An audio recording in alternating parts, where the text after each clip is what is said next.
We are here today with Dr. Christopher Newfield from University of California at Santa Barbara. Thank you for taking time to be here with us, Chris. It's great to be here with you. We have asked you to join us today because of your work in critical university studies, and we have a few questions we would like to ask you about.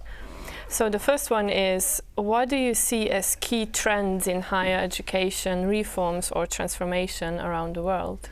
Okay, well, there's a couple of things that are happening right now that don't line up. One is that all around the world, societies realize that we need tertiary education now. We need to get people through college and not just through high school. So there's an interest in mass higher education. What conflicts with that is our efforts to do it on the cheap, to make it as inexpensive as possible to those societies, to think more about cost than about quality. So on the one hand, we're letting more and more people in, attracting more and more people in. And on the other hand, we're not really supporting them with the quality that we took for granted during the period after World War II. So I'm actually quite worried about the second thing, that we're getting access, but we're not getting quality at the same time. Mm-hmm. But do you figure that these massification, as you said, is it more of a political or discursive ideational created problem, or is it a real problem of public finance? Well, that's a good question. Sometimes it's real. I mean, there are a lot of middle and low income countries that can't just throw money at college. I mean, many places that are still interested in improving the quality of primary and secondary education. But in wealthy countries like this one that we're in, or the US or the UK, et cetera, it's not really a question of money, it's a question of priorities. People are, they're spending money on other things, including, tax expenditures, et cetera, not so much on making sure that we get access and quality at the same time. I mean, the example that always comes to my mind, not because I'm such a huge sports fan, but because I've always kind of admired the way that teams train, is that it's unimaginable to have even a high school football team, or certainly not a college football team, that meets for an hour and 15 minutes twice a week, where the training is completely unsupervised, where nobody really knows what it is that you're doing. There's no attempt to make the members of the class fit together in the way that it works in a team, and yet that's what we're doing in college. And the tendency now, in order to save money, is to make that even more common. That is to have less contact time between teachers and students, to have students work more on their own. The introduction of online education is part of that, where you're basically in your computer at home, not interacting with teachers and other students.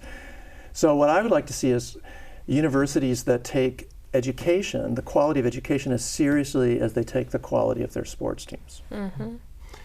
We're here in New Zealand, which is a particular case, and you're from the United States, from California. Are there particular changes happening in the United States that line up with what you were just talking about, or specifically in the University of California system?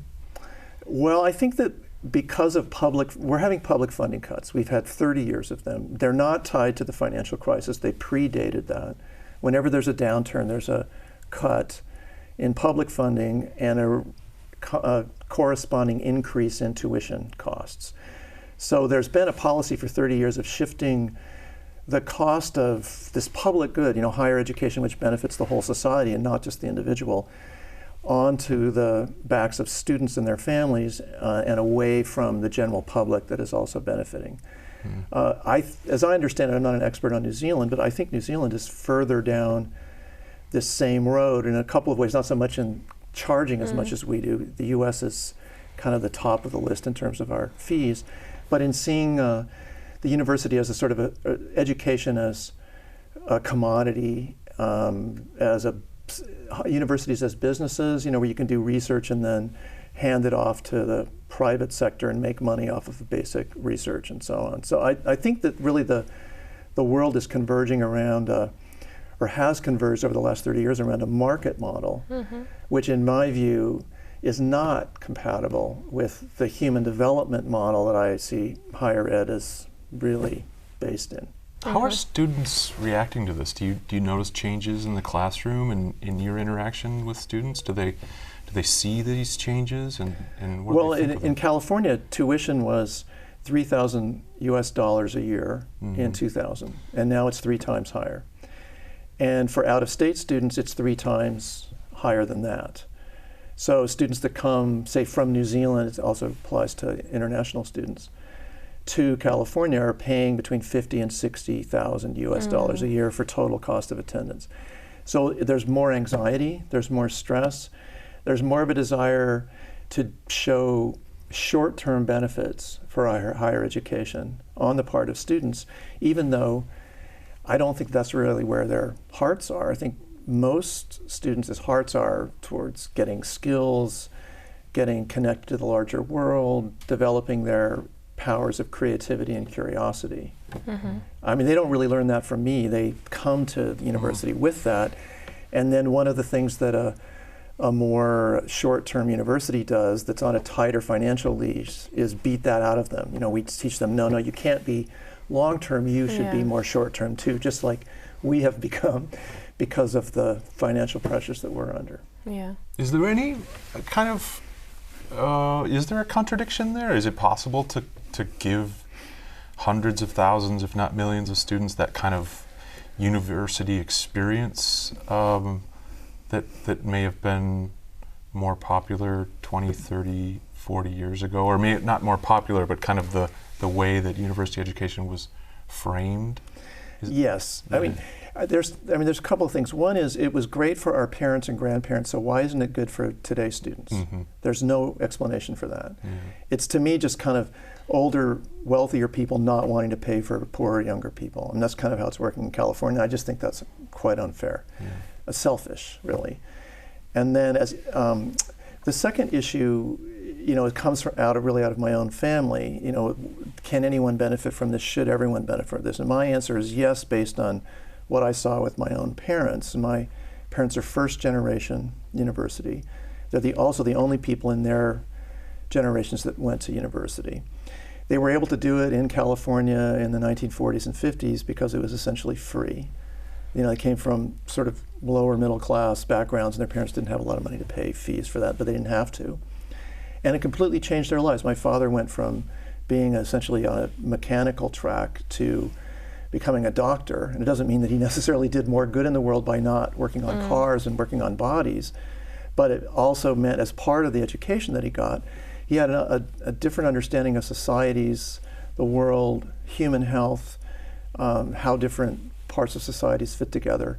And my mother just completely transformed her. I mean, she went to college to become a school teacher, and at the same time she was obligated, because it was a liberal arts 4-year degree that she was getting, to read Dostoevsky and Tolstoy and take art lessons, which she was terrible at, but she nonetheless had some experience with doing that, with craft.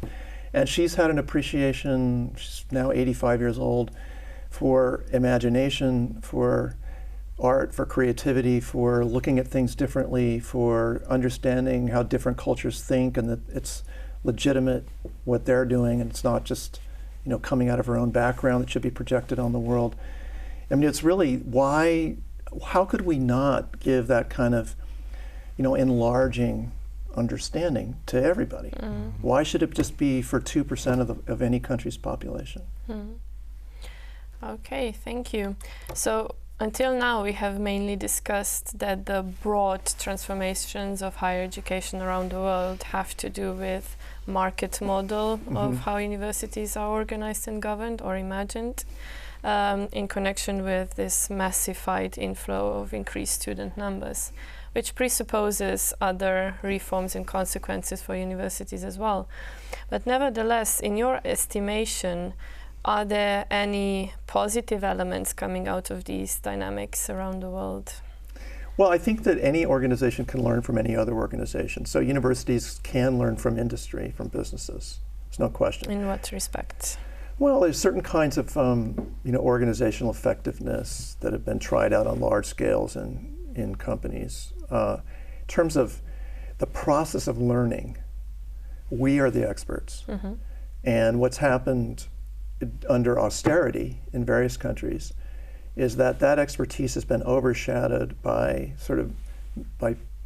first financial operations, and then management operations, and then development and outside relationship observation. So we've, in the US we call it mission creep. We've lost our focus on the core of research and teaching.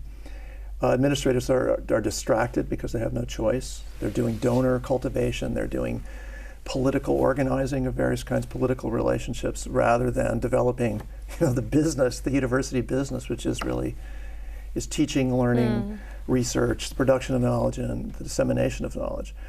So, I mean, I guess there's a couple of good things. There is more interaction among people in different sectors. That's positive. And the second thing is that there's more general awareness of the value of knowledge, not only in the human terms I've just been emphasizing, but also in financial terms. So societies, governments, and business leaders are very interested in the health of their universities. But I think that only there's a kind of an enlightened minority within government and industry are willing to let the university be the university and trust the internal expertise, students, faculty, administrators, staff working together to make that effective. And there's been too much micromanaging and meddling, and so a lot of fundamental misconceptions about how the university works. So what I would like to see as a result of this general social awareness of the importance of the university is a little bit more, good fences make good neighbors, and letting different sectors develop in the way that is natural and self-directed within those sectors. You mentioned austerity quite a bit in what you said by now, and indeed this is the fact that quite a lot of universities around the world are facing. So can you tell us a bit more about your recent thinking about unsustainability of austerity measures in higher education? If I'm not mistaken, you wrote about this not that long ago. Universities do not make money, they lose money. Scientific research loses money, and this is not well understood. Many administrators, many politicians think that that you can see basic research as an investment, that you can see applied research, the next stage, as an investment that's going to give you returns back to the university. It's not true. Every once in a while, a patent, some intellectual property that's owned by a university in the U.S., it's really the top 15 or so out of the 4,000 universities that we have. They make huge amounts of money. If you owned a piece of Google in 1997, you are going to put some money in your endowment. That's extremely rare. So I think that higher education, there's a lot of data out there about this that's not so much in part of the public discourse. We should see universities as important social goods that lose money within their own structures, but that produce massive value, sometimes called spillover value by economists, for the society as a whole, that isn't quantifiable in the same way that you can quantify revenues in manufacturing or regular services. You said there was an appreciation of knowledge as one of the positive outcomes, but I wonder sometimes if it's an appreciation of this abstract notion of knowledge as this kind of disembodied thing, other than kind of knowledge embodied in enlightened students or enlightened people. Is that part of the challenge of economizing the university?